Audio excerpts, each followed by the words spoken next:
Ideme sa pozrieť do jednoizbového bytu na predaj. Toto je vstupná chodba. Je to takéto sedenie. A my vchádzame do bytu. Vo vstupnej chodbe máme práčku. Je tu takýto box na topánky.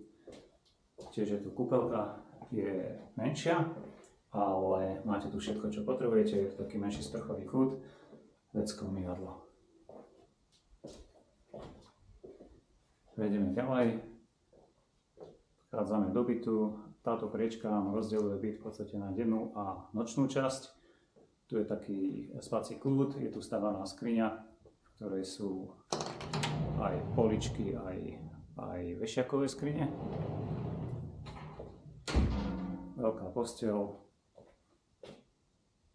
Radiátory máme nové, je tu centrálne kúrenie.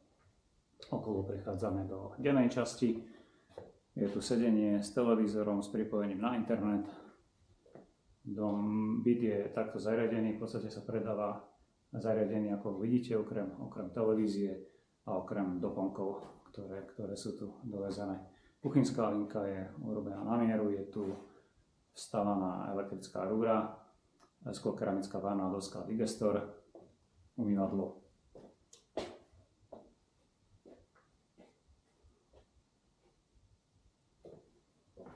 Potom máme tu balkón, respektíve dva balkóny, východ na balkóny aj z dennej časti.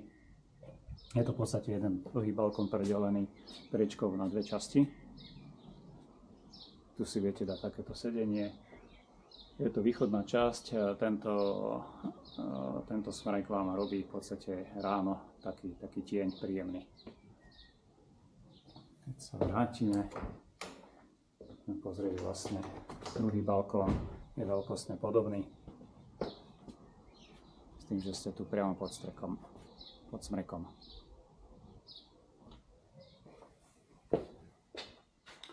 Byt má rozlohu 40 m², je v podstate pripravený na nasťahovanie. Takže ak sa vám byt ľúbi, určite zavolajte a dohodnite si ohliadku, aby ste ho mohli vidieť naživo. Teším sa na vás.